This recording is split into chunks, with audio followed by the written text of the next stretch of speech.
Grand ménage dans le poulailler de Montréal qui devra être fait par la ministre des Aînés, Marguerite Blais, et le ministre de la Santé, Christian Dubé. Envoyer des messages clairs. Je lis-tu pas dans la presse plus ce matin ceci. Écoutez bien. Je cite. Dans les CHSLD, la pression est telle que les hôpitaux demandent de ne plus transférer des patients. Ça ne te rappelle pas des souvenirs, ça, d'il y a 2 semaines? Très clair. Alors là, les amis, pour ceux qui n'ont pas compris, on a des institutions qui s'appellent CHSLD, qui sont des mouroirs. Quand quelqu'un rentre là, c'est pour mourir. 6 mois, 2 ans, généralement. Certains vont durer plus longtemps. Ça peut arriver. Parce que, et certains y sont, je le sais, certains y sont plusieurs années parce qu'ils ont besoin de beaucoup de soins, par exemple des paralytiques cérébraux, et peuvent y survivre plusieurs années. Mais, pour les frais de notre échange, un CHSLD, c'est un mouroir. Normalement, on entre là en chaise roulante et on sort dans le sac de la mort. Bon, respectueusement dit. V'là-tu pas qu'il y a une comique qui fait une déclaration suite à ça? Suite à ce que je viens de dire. Pas compliqué, dans les CHSLD, la pression est telle que les hôpitaux demandent de ne plus transférer de patients de CHSLD.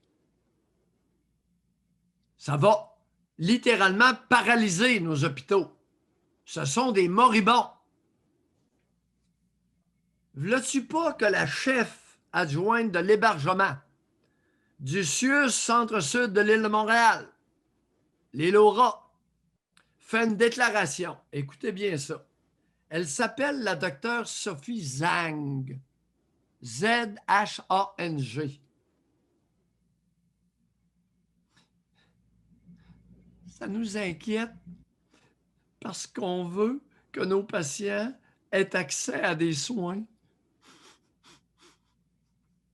D'un côté éthique, ça vient me chercher.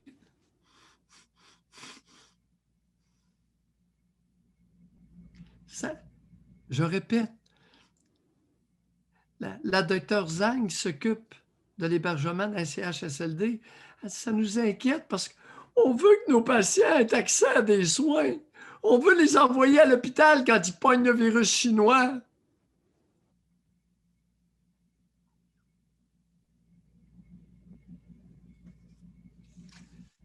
La docteure Mylène Drouin, directrice de la santé publique à Montréal, a du ménage à faire dans son entourage. Elle a du ménage. Puis si elle n'est pas capable de faire le ménage autour d'elle, puis de leur faire comprendre qu'un CHSLD, on entre là pour mourir. On va donner les meilleurs soins possibles, mais on ne les renverra pas à l'hôpital. On va paralyser le système hospitalier de Montréal. Ça ne sera pas long. Parce que les grabataires, les alités des CHSLD sont dans des conditions terribles, avec des listes de médicaments, tiens, longues de même. Ça arrive à l'hôpital, hey, le personnel s'arrache, puis là, c'est rien, ça se ramasse dans les soins intensifs. Non, on va en prendre soin. Alors, Sophie Zhang, tu vas faire en sorte qu'il y ait des bons soins, de donner aux infectés, aux bénéficiaires, grabataires infectés dans les CHSLD, faire en sorte qu'ils soient confortables.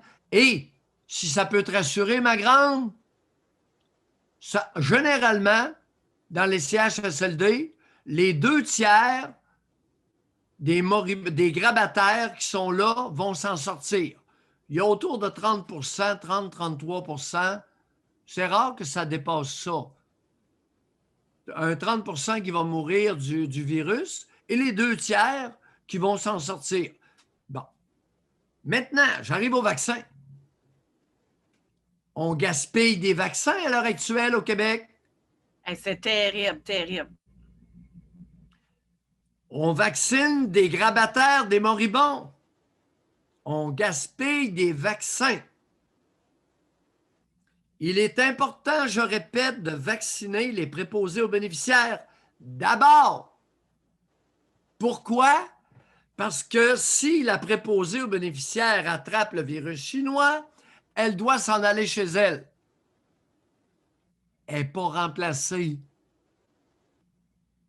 2 partent, 3, 25 partent, 48 partent dans le même CHSLD.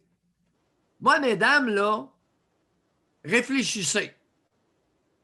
Parce que vos vieux parents vont mourir déshydratés. Ils ne mourront pas du virus chinois.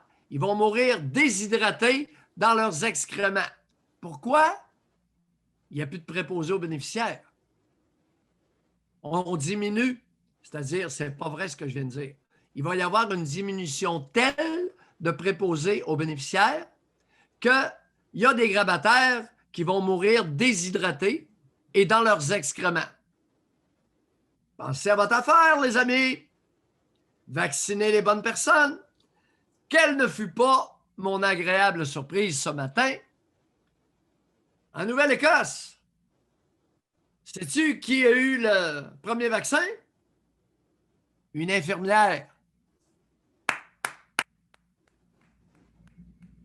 En Colombie-Britannique aussi, ce sont eux en premier, si j'ai bien lu. Au Manitoba. Ce matin, on annonce qu'au Manitoba, pas en Allemagne, au Manitoba, on va commencer à vacciner le personnel de la santé. J'ose espérer qu'ils vont suivre ma recommandation, préposés aux bénéficiaires, infirmières auxiliaires, infirmières et les gestionnaires des infirmières.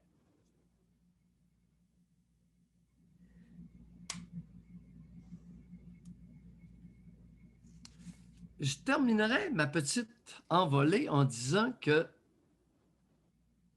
en m'adressant à la docteure Mylène Drouin, qui est la directrice de la santé mentale à Montréal, de se faire vacciner en tout premier. Parce que tu te souviens, on vaccine les préposés aux bénéficiaires et à la première occasion, tout de suite après, on vaccine les personnes à risque. Obésité, diabète, maladie cardiaque, maladies multiples, conditions pulmonaires déjà très importantes. La docteure Mylène Drouin devrait se faire vacciner après, tout de suite après les préposés aux bénéficiaires parce qu'elle est à risque. Elle est obèse.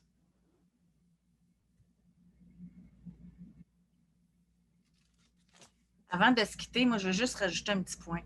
Lâche-toi. Moi, c'est le spectacle entourant ça qui me dérange. Puis c'est pas juste au Québec, là, c'est de même partout, là. À la télé, là, ils filment la première personne à avoir reçu le vaccin. Elle applaudit, elle s'est faite vacciner. Wow! Hey, je suis tellement fière, je suis la première. Elle n'a pas gagné à l'auto, là. C'est un vaccin. Là, ça fait une nouvelle, puis c'est dans les journaux, puis c'est à la télé, c'est rendu des stars parce qu'ils se sont fait vacciner. C'est quoi cette affaire-là? On dirait, savez-vous quoi ça me fait penser? Tu sais, les émissions, là, comme La Voix, OK? Ça, là, c'est un idéateur. Il y a un grand livre qui existe, que chaque fois qu'il y a un pays qui achète l'émission, il faut qu'ils suivent tout ce qui est écrit, les stratégies qu'il y a dans le livre de La Voix, de Voice, nommez-les dans toutes les langues. Puis c'est tout le même pattern. On va choisir un qui a ce profil-là, un qui a ce profil-là. Pour, tu sais, c'est toute une... On dirait qu'ils se sont entendus mondialement. On dirait que... Puis si ça avait été juste au Québec, je me serais dit, bon, c'est encore juste notre Québec. Mais non! À New York, en Floride, on voit des reportages. La première personne, la famille est là. Puis c'est toutes des personnes très âgées, là. très, très, très âgés dans le 90. Là. Hier, c'était 88, là, nous autres, tel qu'on a vu à télé. Il y a un pattern qui est en train de suivre. Là.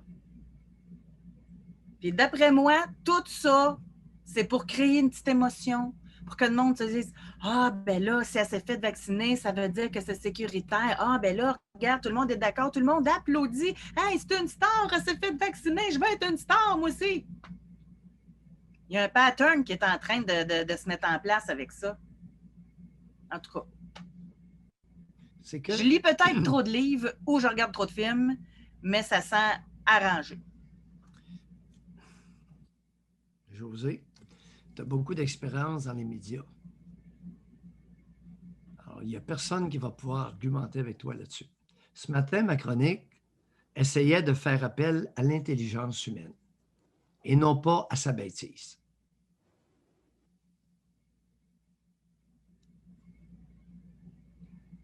En temps de crise, on a besoin de l'intelligence humaine et non de son côté bête.